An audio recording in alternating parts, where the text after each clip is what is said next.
ये आपके दैनिक जागरण का आज का संपादकीय पाठ है। ये संपादकीय पाठ आपको प्रारंभिक परीक्षा, मुख्य परीक्षा में जब आप लोग आंसर राइटिंग करते हैं, निबंध लिखते हैं और इंटरव्यू, हर जगह मदद पहुंचाते हैं।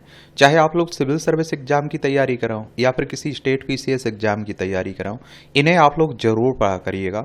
खात्मे के कगार पर माओवादी, नक्सलियों की बात हो रही है। नक्सलवाद जो शब्द है ना, इसकी उत्पत्ति पश्चिम बंगाल के नक्सलबाड़ी गांव से हुई थी, और जहां 1967 में किसानों का विद्रोह हुआ था, एक सशक्त विद्रोह हुआ था, और इस आंदोलन को ही नक्सलवाद कहा जाता है और इसमें शामिल लोगों को नक्सल या नक्सली कहा जाता है। और नक्सलवाद शब्द का इस्तेमाल मोटे तौर पर सभी कम्युनिस्ट विद्रोही आंदोलनों के लिए किया जाता है। पश्चिम बंगाल देखना है तो देख लीजिए, ये हमारा प्यारा भारत है, इसमें आप देखेंगे ये आपको पश्चिम बंगाल देखने को मिल जाएगा। कोलकाता इसकी राजधानी है। और इसकी सीमा की बात करें तो आप देखिए राज्यों किस से, उड़ीसा, झारखंड, बिहार, सिक्किम और असम से लगती है। अंतर्राष्ट्रीय सीमा इसकी आप देखते हैं कि 3 देशों से लगती है, नेपाल, भूटान, बांग्लादेश से। और ममता बनर्जी यहाँ की चीफ मिनिस्टर हैं। सीवी आनंद बोस यहाँ के राज्यपाल आपको देखने को मिलेंगे। विधानसभा में 294 सीटें हैं, राज्यसभा में 16 सीटें हैं, लोकसभा में 42 सीटें हैं। 88,752 वर्ग किलोमीटर में ये फैला हुआ है। हाल में सुरक्षा बलों ने छत्तीसगढ़ के अबूझमाड़ इलाके में माओवादियों के सबसे बड़े सरगना केशव राव उर्फ बसव राजू सहित कुल 27 माओवादियों को मार गिराया। कम्युनिस्ट पार्टी ऑफ इंडिया के राजू का मारा जाना ये जहां सुरक्षा बलों के लिए महत्वपूर्ण सफलता है, वहीं माओवादियों के लिए एक बड़ा झटका है। अपने संगठन का महासचिव होने के नाते राजू अपनी सुरक्षा के लिए पीपुल्स लिबरेशन गुरिल्ला आर्मी की एक टुकड़ी हमेशा साथ रखता था। इसके अलावा वह जहां भी जाता था वहां की माओवादी इकाइयां उसकी सुरक्षा में लगी रहती थी। वैसे तो माओवाद के खिलाफ पिछड़े 1-1.5 साल से सुरक्षा बलों को ही लगातार बड़ी सफलताएं मिल रही हैं, परंतु हालिया सफलता ने आंतरिक सुरक्षा के लिए बड़ा खतरा बने माओवादी के बचे अस्तित्व पर सवालिया निशान लगा दिया है।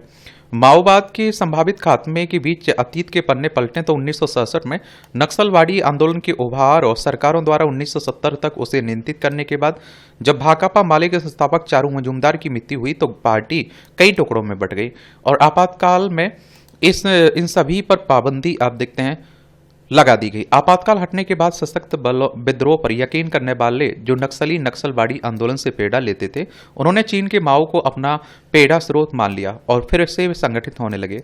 उन्होंने मजूमदार द्वारा अपनाई गई पहले शहरों पर आक्रमण वाली नीति त्याग दी, परंतु सशक्त संघर्ष के माध्यम से सत्ता हथियाने की नीति जारी रखते हुए दीर्घकालिक युद्ध का रास्ता अपनाया। माओवादियों ने अपनी तथाकथित क्रांति को पिछड़े हुए ऐसे इलाकों से शुरू करने का निर्णय लिया जहां गुरिल्ला लड़ाई के लिए अनुकूल हालात हों।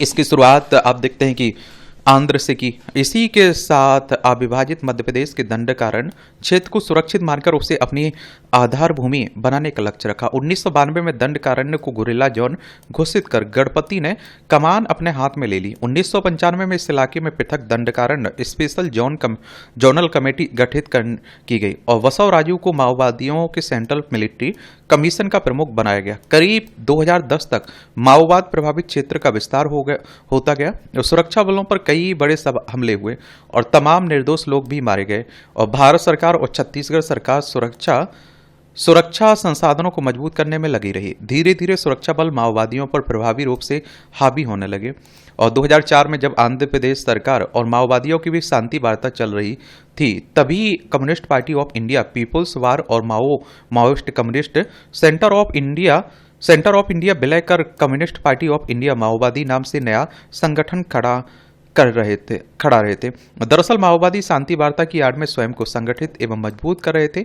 शांति वार्ता करना एक रणनीतिक दांव था, इसलिए जब माओवादियों की स्थिति कमजोर हो चली, वे शांति वार्ता का अनुरोध कर रहे थे, तो यही लगता है कि वे कुछ समय मांग कर अपने को नए सिरे से संगठित करना चाहते हैं, क्योंकि वे हथियार छोड़ने की बात कभी नहीं करते हैं। इसलिए उनकी शांति वार्ता की मांग पर भरोसा करना कठिन हो रहा है। और आप देखिए केंद्र सरकार ने अगले साल मार्च तक माओवाद को पूर्णतः समाप्त करने का लक्ष्य तय किया हुआ है।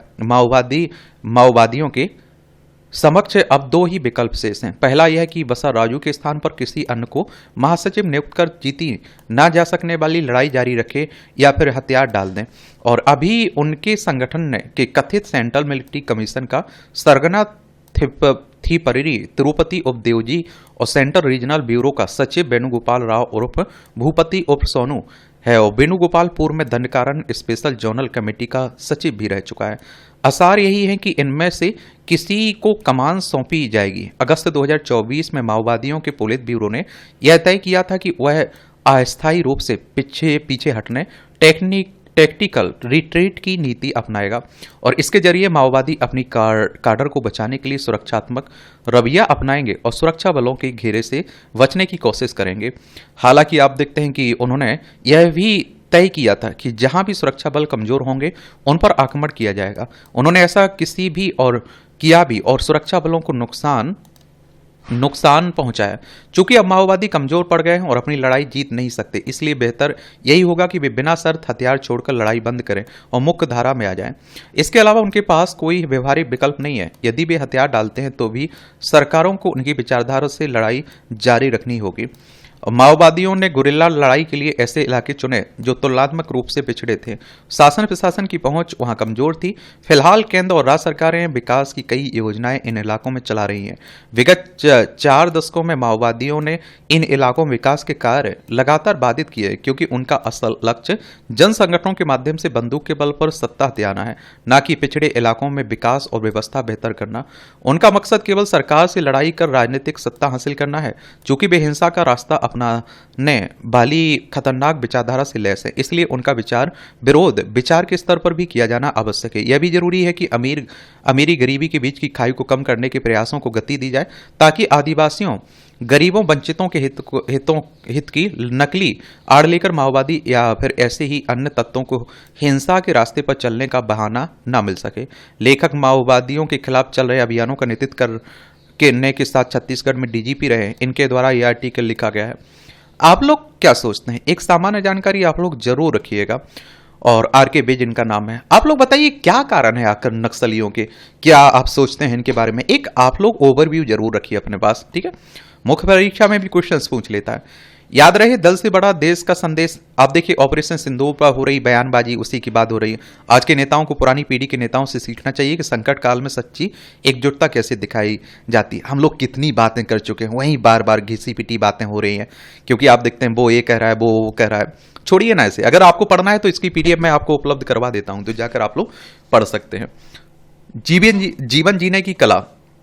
अनुकूल और प्रतिकूल परिस्थितियां जीवन का हिस्सा है, परंतु उन स्थितियों में मुस्कुराते रहना जीवन जीने की कला कहलाती है। दर्द हमें मजबूत बनाता है तो आंसू हमें साहसी बनाते हैं। हृदय की पीड़ा से हम बुद्धिमान बनते हैं और हमें सभी प्रिय अप्रिय घटनाओं एवं प्रसंगों के प्रति आभारी होना चाहिए, क्योंकि उन्होंने उन सभी अच्छी बातों को लेकर सचेत किया है जिनके प्रति हम अभी तक उदासीन थे। बारिश और धूप जब दोनों का मिलन होता है तभी इंद्रधनुष दिखाई देता है। जीने का आनंद भी तभी आता है जब सुख और दुख दोनों हो। जीवन की हर परिस्थिति में संभाव रखते हुए आगे बढ़ने वाली जीवन की गाड़ी ही वास्तविक आनंद प्रदान करती है। और आप देखते हैं कि इस जीवन यात्रा में हमारे सहयात्री अर्थात अन्य लोगों की भी महत्वपूर्ण भूमिका होती है। अच्छे लोग हमें खुशियां देते हैं तो बुरे लोग हमें अनुभव देकर जाते हैं। जो सर्वोत्तम लोग होते हैं वह अपनी सुखद यादें छोड़ जाते हैं। अच्छे लोगों में एक खास बात होती है कि बुरे वक्त में भी वे अच्छे ही बने रहते हैं। आज हम अच्छी स्थिति में, इसके लिए अतीत में लोगों के योगदान को अनदेखा नहीं किया जा सकता है। हमने उनका कृतज्ञता होना ही चाहिए। संपूर्ण तो हम भी नहीं है, इसलिए हर किसी में संपूर्णता न खोजें। लोगों को परखें कम और उनसे प्रेम अधिक करें। सम्मान सभी का करें, लेकिन उसका भी एक नियत अनुपात ही हो। अपना समय भी किसी को उतना ही देना चाहिए जितना आवश्यक है। अतिशय उपलब्धता आपके ही अवमूल्यन करती है। कोई पराया हमारा हितैषी है तो वह अपना है, और अहित करने वाला अपना होकर भी पराया है। रोग हमारे शरीर में ही उत्पन्न होकर हमें परेशान करता है, जबकि औषधि जंगल में पैदा होकर भी हमारा उपचार करती है। उपयोगिता और गुण अवगुण ही अपने पराये की पहचान है। इंटरेस्टिंग कॉलम रहता है, दिलचस्प कॉलम। आप लोग क्या सोचते हैं? अपनी राय जरूर बताया करिएगा। नकारात्मकता की हद, वही देख लीजिए, फिर आप लोग वही बात नहीं हो रही। मैं कह रहा हूं ना कि हमारे नेताओं को आप लोग बयान को उनके सिरे से नहीं मत लिया करिएगा, क्योंकि हमारे नेताओं की आदत है हर किसी भी पार्टी की बात कर लीजिए। अब आप देख लीजिए, उन्होंने कर्नल उस लड़की, मुस्लिम लड़की के बारे में क्या बोला, और आप देखते हैं कि कांग्रेस के नेता क्या बोल रहे हैं। मैं कह रहा हूं कि एक पे एक 11 है, वो कंपटीशन करने लगे हुए हैं कि हम ऐसा बोलेंगे, हम ऐसा बोलेंगे। तो मैं नहीं मानता हूं कि इस नेताओं की बातों को सीरियसली लेने की जरूरत है। और नेताओं से अगर आप नैतिकता की उम्मीद रख रहे हैं तो बहुत बड़ी गलती कर रहे हैं। कितना न्याय। उत्तर प्रदेश की कौशाम्बी में हत्या के एक मामले में पिछले कई दशकों से जेल में बंद 103 साल के एक व्यक्ति को बाज्यत बरी कर दिया गया, लेकिन इससे शायद न्याय की औपचारिकता ही माना जाए। एक व्यक्ति जिसे उम्र कैद की सजा हो चुकी, उसकी अपील की सुनवाई में हाईकोर्ट में 43 साल बीत गए, तो यह न्याय के अधिकार से वंचित होना ही माना जाएगा। आप सभी जानते हैं कि इस तरह के बहुत सारे केस आपको पेंडिंग में मिल जाएंगे, या फिर आप देखते हैं कि इस तरह के मामले सामने आ जाते हैं। अब सोचिए 43 साल उसकी जिंदगी के खत्म हुए, तो यह उम्र कैद से आशय है कि व्यक्ति जीवन भर कैद में रहेगा, लेकिन आमतौर पर अच्छे चाल चलन और अन्य वजहों से कैदी को 14 साल बाद रिहाई मिल जाती है। लेकिन इस मामले में यदि ऐसा नहीं हो सका तो कहीं ना कहीं जेल प्रशासन की उदासीनता भी परिलक्षित होती है, और न्याय की परिणति शायद ही कोई चाहता हो जिसने निर्णय की प्रतीक्षा करते करते आधी जिंदगी जेल की सलाखों के भीतर गुजार जाए। लंबित मुकदमे न्यायिक व्यवस्था का ऐसा नसूर है जिसका दर लाखों परिवादियों को सहना पड़ रहा है। इलाहाबाद हाईकोर्ट और लखनऊ खंडपीठ में ही 10 लाख से अधिक मुकदमे लंबित हैं, और यही पहाड़ और ऊंचा ही होता जा रहा है। अधीनस्थ अदालतों की तो स्थिति और भी खराब है, जहां लाखों मुकदमे सालों साल से निस्तारण का इंतजार कर रहे हैं। और ऐसा केवल उत्तर प्रदेश या फिर किसी एक राज्य की स्थिति नहीं है, कमोवेश देश के अधिकांश राज्यों में इस प्रकार की स्थिति है। यही कारण है कि देश के भर की अदालतों में 5 करोड़ से अधिक मामले लंबित हैं। ऐसे में हमें यह समझना होगा कि मुकदमों में अपेक्षा से अधिक विलंब से न्याय का मूल उद्देश्य कमजोर होता है, और इसीलिए तो हमारी न्याय व्यवस्था पर सवाल भी खड़े होते रहते हैं। सुप्रीम कोर्ट में आप देख लीजिए, और हर किसी की इतनी क्षमता थोड़ी होती है कि वो सुप्रीम कोर्ट तक चला जाए। सुप्रीम कोर्ट हमारे देश की सर्वोच्च अदालत है। संविधान के अनुच्छेद 124 के तहत सुप्रीम कोर्ट की स्थापना की बात की गई। 28 जनवरी 1950 में स्थापना हुई थी।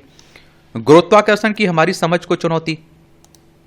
तो हाल ही में एक नए सिद्धांतिक मॉडल ने गुरुत्वाकर्षण की हमारी वर्तमान समझ को चुनौती दी। Reports on Progress in Physics में प्रकाशित एक शोध में आल्टो विश्वविद्यालय के शोधकर्ता मिक्को पार्टानेन और जुक्का तोलक्की ने एकीकृत गुरुत्वाकर्षण यूनिफाइड ग्रेविटी सिद्धांत प्रस्तुत किया। यह सिद्धांत क्वांटम यांत्रिकी और आइंस्टाइन के सामान्य आपेक्षिकता सिद्धांत के बीच की गणितीय असंगति को सुलझाने की कोशिश करता है, जो लंबे समय से भौतिकी में एक जटिल समस्या रही है। और यह चिर स्थापित तथ्य है कि क्वांटम यांत्रिकी जो सूक्ष्म कणों के व्यवहार को बताती है, आइंस्टाइन की समान अपेक्षिता सिद्धांत जो गुरुत्वाकर्षण को अंतरिक्ष समय के वक्यता के रूप में समझाती है। दोनों ही अपने अपने क्षेत्रों में अत्यंत सफल सिद्धांत है, लेकिन इन दोनों के बीच गणितीय असंगति वर्षों से भौतिक विज्ञानियों के लिए एक गुत्थी बनी रही है। नव प्रस्तावित एकीकृत गुरुत्वाकर्षण सिद्धांत इस बाधा को पार करने का प्रयास करता है। यह समान अपेक्षिता को पूरी तरह नकारने के बजाय उसे इस तरह संशोधित करता है कि वह क्वांटम यांत्रिकी के साथ संगत हो जाए। इस सिद्धांत के अनुसार गुरुत्वाकर्षण चार आपस में जुड़े घटकों द्वारा संचालित होता है, जो एक जटिल लेकिन सुसंगत संरचना में काम करते हैं। खास बात यह है कि इसके लिए किसी अतिरिक्त आयाम की जरूरत नहीं है, जो स्टिंग सिद्धांत जैसे पूर्ववर्ती मॉडलों की एक प्रमुख कमजोरी रही है। स्टिंग सिद्धांत जिसने 1960 से 73 के दौरान आशंकाएं जगाई थी, और उसके आगामी दशक में 5 भिन्न संस्करणों में बट गया और अपने पूर्वानुमानों को प्रयोगात्मक रूप से सिद्ध करने में असफल रहा। सैद्धांतिक भौतिकविद डेविड टोंग के अनुसार क्वांटम क्षेत्र सिद्धांत अब तक का सबसे सटीक ढांचा है, लेकिन यह गुरुत्वाकर्षण को अपने भीतर समाहित नहीं कर पाता है। एकीकृत गुरुत्वाकर्षण सिद्धांत इस कमी को दूर करने का प्रयास करता है। यह सिद्धांत न केवल क्वांटम विश्व और गुरुत्वाकर्षण के बीच की खाई को फाड़ता है, बल्कि ब्रह्मांड के मूलभूत रहस्यों को समझने की दिशा में एक नया रास्ता भी खोलता है। एकीकृत सिद्धांत गुरुत्वाकर्षण को एक गैर क्षेत्र के रूप में प्रस्तुत करता है, जो ऊर्जा के आधार पर कार्य करता है, न कि केवल द्रव्यमान पर। यह दृष्टिकोण सामान्य सापेक्षता की समतुल्यता सिद्धांत को बनाए रखता है, जो कहता है कि निर्वात में सभी वस्तुएं एक ही दर से गिरती हैं। दावा है कि यह मॉडल गणितीय रूप से सरल है और अनंतताओं को सामान्यीकरण के माध्यम से नियंत्रित करता है। वैसे यह तय होने में अभी समय लगेगा कि यह नव प्रस्तावित सिद्धांत वास्तव में उपयोगी सिद्ध होता है या नहीं। बाकी आप लोग क्या सोचते हैं, अपनी राय जरूर बताइए।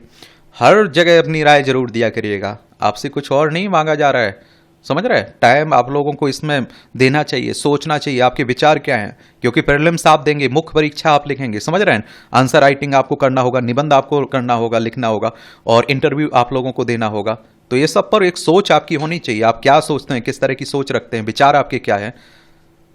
देखिए टिप्पणियां रहती है, नहीं पढ़ना हो तो पढ़ सकते हैं आप लोग।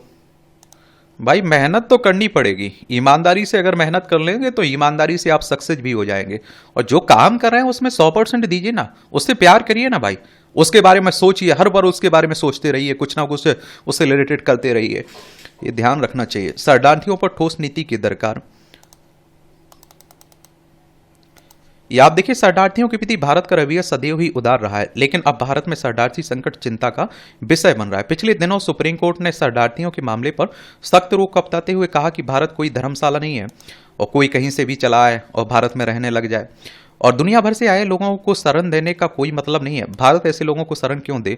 वस्तुतः श्रीलंका से आए तमिल शरणार्थी की याचिका पर सुप्रीम कोर्ट ने यह स्पष्ट किया कि भारत पर 140 करोड़ लोगों का बोझ पहले से ही है, वह उनके साथ पहले से ही संघर्ष कर रहा है। इन परिस्थितियों के बीच हर जगह से आए शरणार्थियों को शरण देना संभव नहीं है। जस्टिस दीपांकर दत्ता और जस्टिस के विनोद चंदन की पीठ ने श्रीलंकाई तमिल शरणार्थी को हिरासत में लिए जाने के मामले में हस्तक्षेप करने से इंकार करते हुए यह बड़ी टिप्पणी की है। मालूम हो कि याचिकाकर्ता और 2 अन्य लोगों को वर्ष 2015 में श्रीलंका के आतंकी संगठन लिट्टे से संपर्क रखने के आरोप में गिरफ्तार किया गया था। श्रीलंका के याचिकाकर्ता की ओर से वकील ने सुप्रीम कोर्ट को बताया कि वह एक श्रीलंकाई तमिल है जो वीजा पर यहां आया था। उसने अपने देश में उसकी जान को खतरा है। याचिकाकर्ता बिना किसी निवासन प्रक्रिया के लगभग 3 वर्षों से नजरबंद है। इस पर जस्टिस दत्ता ने पूछा कि यहां बसने का आपका क्या अधिकार है। वकील ने कहा, बताया कि याचिकाकर्ता एक शरणार्थी है। इस पर जस्टिस दत्ता ने कहा कि भारत कोई ऐसा देश नहीं है जहां शरणार्थी आकर बस जाए।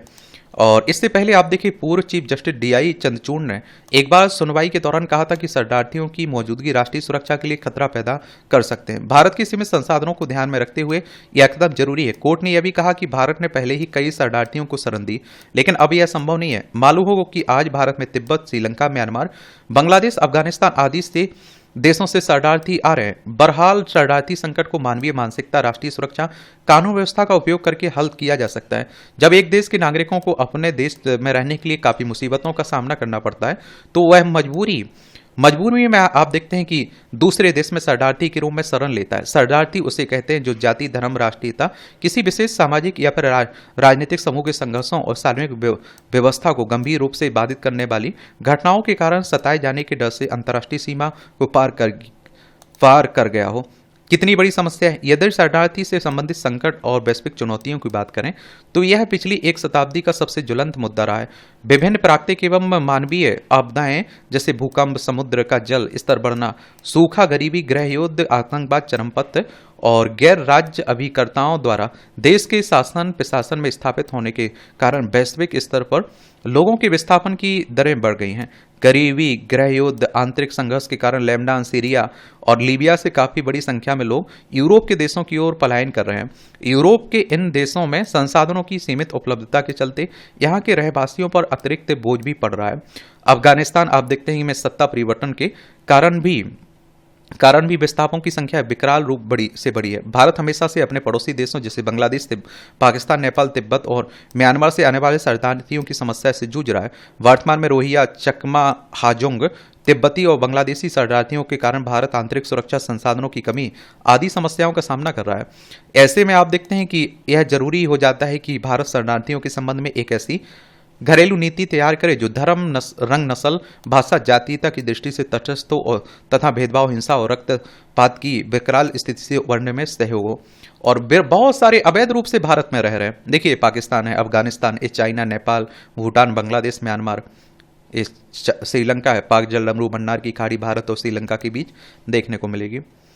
और ये आप देखिए, संयुक्त राष्ट्र शरणार्थी उच्चायोग की ग्लोबल ट्रेंड रिपोर्ट 2024 के अनुसार वर्ष 2023 के आखिर में मजबूर होकर 11.7 करोड़ लोगों को विस्थापित होना पड़ा। दुनिया भर में हर 69 लोगों में से एक को जबरन विस्थापन झेलना पड़ा। यह पूरी दुनिया का करीब 1.5% हिस्सा है। पिछले कुछ दशकों के दौरान भारत दुनिया में अंतर्राष्ट्रीय प्रवासियों के लिए एक बड़ी स्थली बन गया। वर्ष 2015 तक लगभग 52 लाख आप्रवासी भारत में रह रहे थे। इस वजह से भारत दुनिया में आप्रवासियों की आबादी के मामले में 12वें स्थान पर है। अधिकांश आप्रवासी पड़ोसी देशों से आए हैं। इनमें बांग्लादेश से 32 लाख, समझ रहे हैं, 32 लाख। ये तो आप देखते हैं कि अधिकता यानी कि हकीकत, सच्चाई के आंकड़े हैं, वो तो अलग ही बात है। पाकिस्तान से 11 लाख, नेपाल से 5,40,000, श्रीलंका से 1,60,000 लोग शामिल हैं। 2024 का अनुमान है कि भारत में लगभग 49 लाख नागरिक रह रहे हैं, विदेशी नागरिक, और यह भारत की कुल आबादी का लगभग 0.4% है। भारत में आने वाली अधिकांश लोग पड़ोसी देशों से ही हैं। ऐसे में भारत सरकार को तय करना है कि क्या भारत शरणार्थियों के लिए धर्मशाला है या नहीं। और आप लोगों को क्या करना है कि देखिए, कहीं इस तरह के टॉपिक पर आंसर राइटिंग कर रहे हैं, कुछ लिख रहे हैं, तो इन आंकड़ों का उपयोग जरूर कर सकते हैं। कोई संस्था कुछ आंकड़े दे रही तो उसका कर लिया करिएगा उपयोग। शरणार्थियों से संकट। हमारे देश में कई शरणार्थी शिविर हैं जो हिंसा की आशंकाओं को बढ़ाने के लिए जिम्मेदार हो सकते हैं, और यह कई अलग अलग कारणों से हो सकता है, जैसे भोजन, पानी, आश्रय आदि के लिए प्रतिस्पर्धा। देखा जाए तो शरणार्थियों भारत की नीति के कारण संसाधनों पर भी दबाव पड़ता है। विदित तो हो कि शरणार्थियों को शरण देने से संसाधनों पर दबाव बढ़ता है, विशेष रूप से उन क्षेत्रों में जहां बुनियादी ढांचा पहले से ही कमजोर है। इसके अलावा शरणार्थियों की बड़ी संख्या सामाजिक एकजुटता को प्रभावित कर सकती है, जिससे मेजबान समुदायों के साथ तनाव पैदा हो सकता है।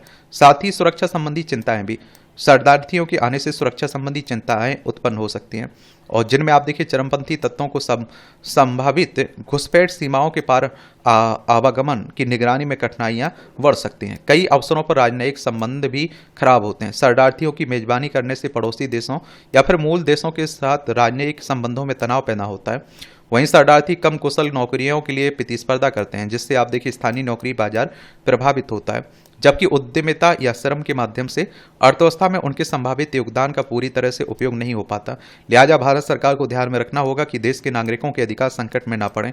शरणार्थियों के लिए सरकार को उदार रवैया नहीं बल्कि तार्किक और कठोर रवैया अपनाना होगा, अन्यथा देश में शरणार्थी समस्या निरंतर बढ़ती ही जाएगी। ये शरणार्थी बढ़ा रहे हैं भारत के संसाधनों पर दबाव। तो भारत ने हमेशा से अपने पड़ोसियों के प्रति उदारता दिखाई। 1959 में जब दलाई लामा और हजारों तिब्बती शरणार्थी चीन से भागकर भारत आए, तो भारत ने उन्हें न केवल शरण दी बल्कि धर्मशाला में तिब्बती सरकार इन एग्जाइल को भी समर्थन दिया। पिछली सदी के 8वें दशक में श्रीलंका के गृह युद्ध के दौरान लाखों तमिल शरणार्थी तमिलनाडु पहुंचे और भारत ने उन्हें शरणार्थी शिविरों में रखा, और 1971 के बांग्लादेश मुक्ति संग्राम के दौरान करीब 1 करोड़ शरणार्थी ने भारत में शरण ली थी। हाल में म्यांमार, अफगानिस्तान में सैन्य तख्तापलट के बाद रोहिंग्या शरणार्थियों को भी भारत में अस्थायी रूप से रहने की अनुमति दे दी गई, और यह उदारता भारत की सांस्कृतिक और नैतिक विरासत का हिस्सा है। गौरतलब है कि अतिथि देवो भव की भावना भारत की डीएनए में है, लेकिन यह उदारता बिना शर्त नहीं है। भारत ने हमेशा शरणार्थियों को अस्थायी रूप से शरण दी, ना कि उन्हें स्थायी नागरिकता देने की नीति अपनाई। 150 करोड़ की आबादी और सीमित संसाधनों के साथ भारत के लिए हर शरणार्थियों को शरण देना संभव नहीं है। बहरहाल सुप्रीम कोर्ट ने भी इस बात को रेखांकित किया, भारत पहले से ही अपनी जनसंख्या के बोझ तले दबा हुआ है। स्वास्थ्य, शिक्षा और रोजगार जैसे क्षेत्रों में पहले से ही संसाधनों की कमी है, और हाल आप लोगों को मालूम है इस क्षेत्रों में। ऐसे में लाखों शरणार्थियों को स्थायी रूप से बसाना देश की अर्थव्यवस्था और सामाजिक ढांचे पर भारी दबाव डाल सकता है। फिलहाल मालूम हो कि नॉन रिफाउलमेंट अंतर्राष्ट्रीय शरणार्थी कानून का एक मौलिक सिद्धांत है, जो राज्यों को शरणार्थियों को ऐसे देश वापस भेजने से रोकता है जहां उन्हें उत्पीड़न और यातना का सामना करना पड़ सकता है। हालांकि भारत ने संयुक्त राष्ट्र शरणार्थी अभी समय पर हस्ताक्षर नहीं किए, लेकिन ऐतिहासिक रूप से इसने नॉन रिफाउलमेंट के सिद्धांत का सम्मान किया है। इस सिद्धांत को सीमाओं से भी परे भी बनाए रखने की आवश्यकता है। एक क्षेत्रीय रणनीति की दिशा में कार्य किया जाए। उपयुक्त रणनीतियों ने भारत में शरणार्थियों के लिए विधिक एवं सामाजिक परिदृश्य को नया आकार प्रदान किया है, जो मानवीय चिंताओं, राष्ट्रीय सुरक्षा और जनसांख्यिकीय पहलुओं के बीच जटिल अंतर संबंधों को उजागर करता है।